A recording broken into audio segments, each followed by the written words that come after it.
Well, it feels like the beginning of a new term almost as we come back to talk to the Chief Minister on our regular Friday briefings. Got a bit of a tan there, bit of holiday? Yeah, very nice holiday, thank you, yes.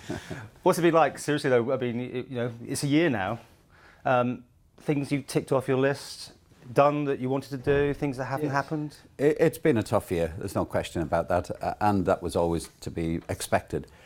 We have a new government, a number of new ministers, a great range of new challenges with balancing the government finances and starting the various reform programmes that we want to get underway. The first year, though, really is just establishing the new government and setting in play the work streams which need to be done. That is happening.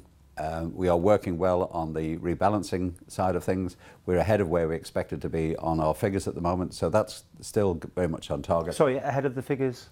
Where we expected to be 12 months ago. We only marginally, but we're still on target. But we have to expect that the first year in any government is actually probably the easiest.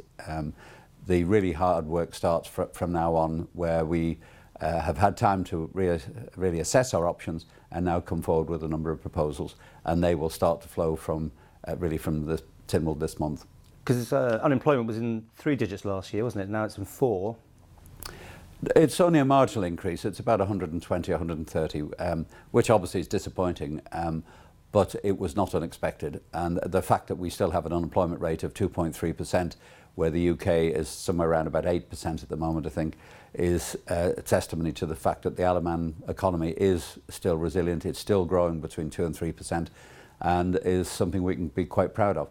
But the important thing is to recognise that there are some major challenges now growing on the horizon, which are really going to test our mettle over this next couple of years, and that the success we're enjoying at the moment may not continue, and therefore we have to redouble our efforts to ensure that the economy grows and we balance our books as quickly as possible.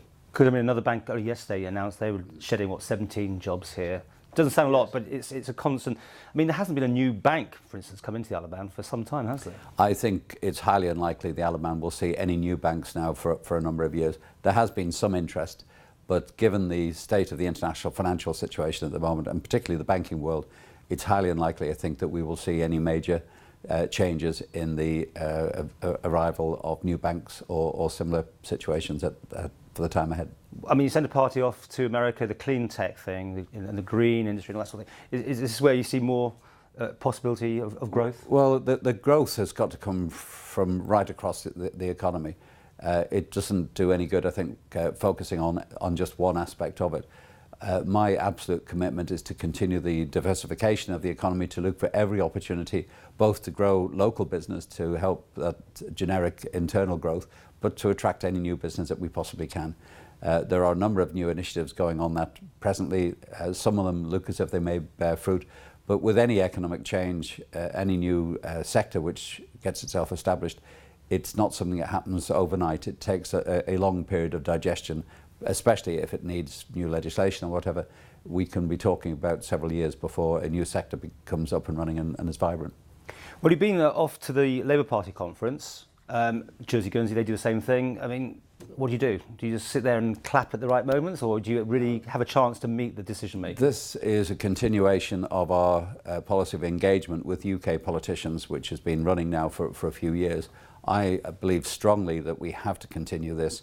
We have to meet not only members of the current government, but potential members of future governments as well. So it gives me the opportunity to meet senior, next week I'll be going to the Tory conference, where I'll be meeting senior ministers in the government, in the coalition, and of course this week senior members of the Shadow Cabinet. And I've met people from Ed Balls, the Shadow Chancellor, Liam Byrne, the Shadow Pensions Secretary, and a whole raft of others, including representatives from the northwest of England as well, the Mayor of Liverpool and the Leader of Manchester Council, to both raise the profile of the Isle of Man and to see what ways we can work with the UK to our mutual benefit. And this definitely does bring results. I mean, you've been going to them for a few years, yet they still appear to be clobbering us every now and again. Well, you have to expect that politicians love scapegoats, and in difficult times, places like the Isle of Man, like Jersey, Guernsey, and other sections of the community are very much in the forefront of politicians' minds. what you have to look at is the underlying below the radar relationship that we develop with these people. And by and large, we have a pretty good relationship now. The thing to also reflect on is if we hadn't been promoting the Isle of Man in this way over the last few years, the situation and the criticism may be much worse than it is today.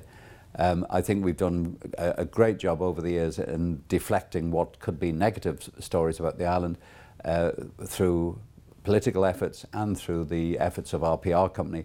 And what could have been very damaging negative stories have actually often turned out to be quite positive. So this work, you can't always see the direct results immediately, but as a long-term confidence building exercise, building bridges between ourselves and the key decision makers in the United Kingdom, it's absolutely invaluable if we are going to protect the island's reputation and economy into the future.